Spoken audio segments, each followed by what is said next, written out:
Martin Luther King once said that it's okay to tell a man to lift himself up from his bootstraps, but it's cruel to tell a man who has no boots to lift himself up by his bootstraps. Many times Jews say, we were immigrants, we came to this country, we survived the Holocaust, and we as a community raised ourselves up by our bootstraps. Why is it that the African American community doesn't just lift himself up by their bootstraps? And I think that's what Martin Luther King was addressing. There's a difference between someone who has boots and someone who doesn't have boots. And this reminds me of a commandment in this week's Torah portion, a commandment that we observe each and every day of our lives, which is the mitzvah of tzitzit. The third paragraph of the Shema that we recite morning and evening discusses the mitzvah of tzitzit, that if you have a four-cornered garment, you need to apply fringes, tzitzit, on its corners, and originally one of the strands had to be blue to remind you of the heavens. Today we're not sure which fish, which snail that blue comes from, so most people don't have blue in their tzitzit anymore. However, it's the last section of this week's Torah portion, and it's incorporated in the Shema. And there's a very interesting Talmudic passage that says that if you go all the way back to Abraham, and I know Father's Day is coming up, and we always have to remember all of our forefathers going back to Abraham, Isaac, and Jacob on Father's Day, it says that when Lot, the nephew of Abraham, was abducted in a battle, Abraham took his men and he went to fight for the rescue and the release of Lot. And after he won the freedom of Lot, the king of Sodom said to Abraham, you helped me win the war, so therefore you're entitled to some of the loot, some of the spoils of the war. What would you like? And Abraham says, I do not even want a string or a bootstrap from the spoils. I will take nothing. I fought this war to free my nephew, not for any other ulterior gain. I don't want a thing, not even a shoelace or a bootstrap. Say our rabbis that in the merit of what Abraham said, I will not even take a string or a bootstrap, we receive two very important commandments. In the merit of not taking a string, a shoelace, we receive the mitzvah of tzitzit, the strings, the fringes. In the merit of not taking a bootstrap, we receive the straps of the tefillin. Amazing. Thousands of years later, we still perform the mitzvot because of the initial good deed of Abraham. But to take this a little deeper, we find a common denominator between tefillin and tzitzit. Of course, we know that when we were given the mitzvah of tzitzit, we were told that the purpose of the mitzvah is to remember the exodus from Egypt, that God took us out of Egypt. And indeed, at the end of the commandment of tzitzit, where it says you shall remember all the commandments of God by looking at the tzitzit, the conclusion of the passage in this week's parsha and in the Shema is, I am the Lord your God who took you out of the land of Egypt. Now we know there are some 36 times that the Torah attaches the exodus from Egypt, that God took us out, to a particular mitzvah. Remember the stranger, the convert, the widow, the orphan, the underprivileged, the downtrodden, because you were slaves in the land of Egypt and God took you out. But specifically, two commandments that are based on the exodus from Egypt is tefillin and the mitzvah of tzitzit. Why these two commandments?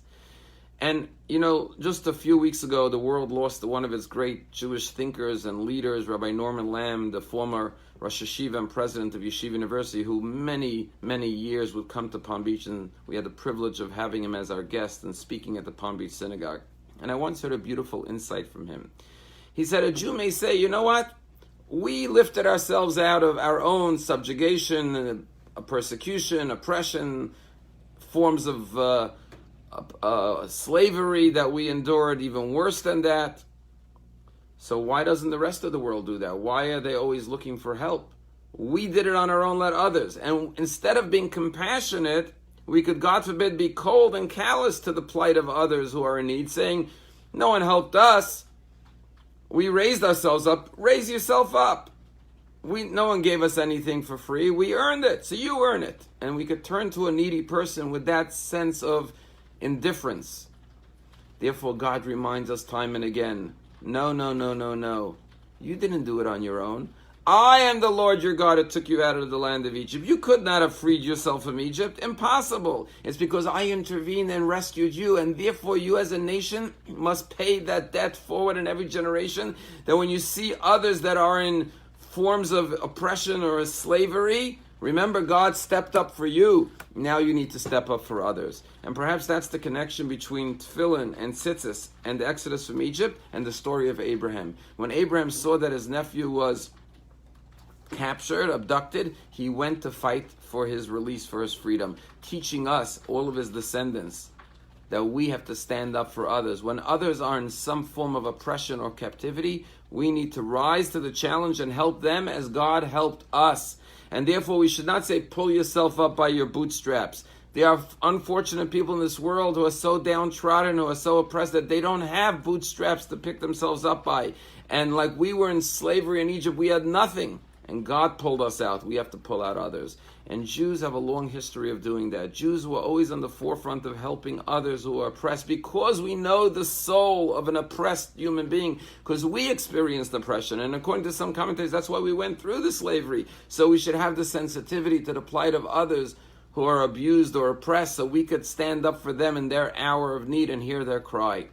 One of the most beautiful stories I ever heard was from the head of Zaka. Zaka is the organization in Israel, God forbid, when there is a tragedy, you see them collecting the body parts after a bombing or another tragedy in Israel, because under Jewish law you have to bury the entire person. And therefore they are the ones who, after the Hatzalah and the Magen David Adom and the ambulance service leaves the scene with the living, they collect, tragically, the body parts, Zaka. And the head of it is a name by the name of Yehuda Meshi Zahav. And he once came to speak in Palm Beach, and he told the following story. If you remember, in 2010, there were the horrific, tragic earthquakes in Haiti. And we all remember that devastating, tragic event. And believe it or not, Israel was the first to set up a hospital, field hospital, to help save lives in Haiti. Of course, as the Jewish state, they were the first to go out there and set up a field hospital, the most sophisticated one. But also members of Zaka, which are mostly Hasidim, you see them with their yellow jackets, vests, and their payas and their beards and their big yarmulkes, went to Haiti because they're experts at retrieving bodies. And so there were many people who were trapped beneath the rubble, and members of Zaka spent months in Haiti. They flew from Jerusalem to Haiti to help retrieve bodies from the rubble. Very tragic. So Yehuda Meshi Zahav says that after the tragic earthquakes in Haiti, he happened to be on a trip in Brooklyn fundraising for Zaka. And on Sunday morning he had to speak in a shul out on Long Island to a group of members of a synagogue, a Young Israel in Long Island. And he got into his car Sunday morning early, like 7 o'clock, to be there for the 8 o'clock minyan. And on the highway going to Long Island, he ran out of gas. He hadn't checked his gas tank. He was low on fuel, and he broke down on the side of the road. And he's standing there outside his vehicle, his rented car, with no gas, and he's not going to make it in time for this breakfast that they were hosting for him in this community in Long Island. As he's standing there, a car pulls up, a man comes out, an African-American man, and he turns to Yehuda Meshi Zahav, the head of Zaka, who is a Hasidic Jew with a white beard and payas and a black yarmulke, and he says, "Can I help you?" And he says, "I need gas. I ran out of gas." He says, "Let me go get it for you." And he drives off. He comes back 15 minutes later with a gas tank. He fills him up. Yehuda Meshi Zahav can't thank him enough. And he says to him, he says, "Tell me, why did you stop to help me? I'm a Hasidic Jew. You're an African-American man. What made you stop for me?" And the man with tears in his eyes and said, "I want you to know it. I'm from Haiti." And he said, "I have many relatives in Haiti. And tragically, many of them died during the earthquakes. And when I would watch the news every night to see what's happening with my family members and my community in Haiti, I would see Jews just like you with beards and curls, side curls, and these fringes over their shirts with the strings hanging out." He was talking about the tzitzit of this week's parsha and the big black head coverings. "I would see you climbing through the rubble trying to rescue lives if anyone is still trapped beneath the rubble.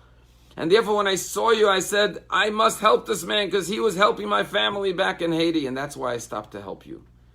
not even knowing that this man, this Hasidic Jew, is the head of the whole organization. Yehuda Meshizav said, wait here 1 second. He went into his car where he had an album of pictures that they had taken in Haiti of the rescue mission that he was going to use at the fundraiser to tell the Jewish community in Long Island, at the Young Israel, why he needs funds to help, because they're helping people not just in Israel but around the world in Haiti. And he said, let me show you something. He took out the album with all the pictures of the Hasidic Jews, members of volunteers of Zaka, rummaging through the rubble, trying to save Haitian lives. He says, I want you to know I run that organization. I'm here on a mission to help, and you just got gas in my car so I can go raise more money to continue our work in Haiti. That's an example of brotherly love, that all human beings are in God's image. That's what the mitzvah of tzitzit, the mitzvah of tefillin, the Shema, the Exodus from Egypt teaches us. That when we see others who are in need, others who are oppressed, others who are crying out for help, yes, there are people who could lift themselves up from their bootstraps, but some people unfortunately need us to lift them up, just like God lifted us up. And that's what Rabbi Lamb reminded us. The Exodus from Egypt reminds us, don't say, I did it on my own, no one helped me, I went through hard times, you could get through it too. No. Remember, without God, you would have never left Egypt. And as we see on Passover, we would still be slaves in Egypt. As God did it for us, we must do it for others. Have a wonderful day.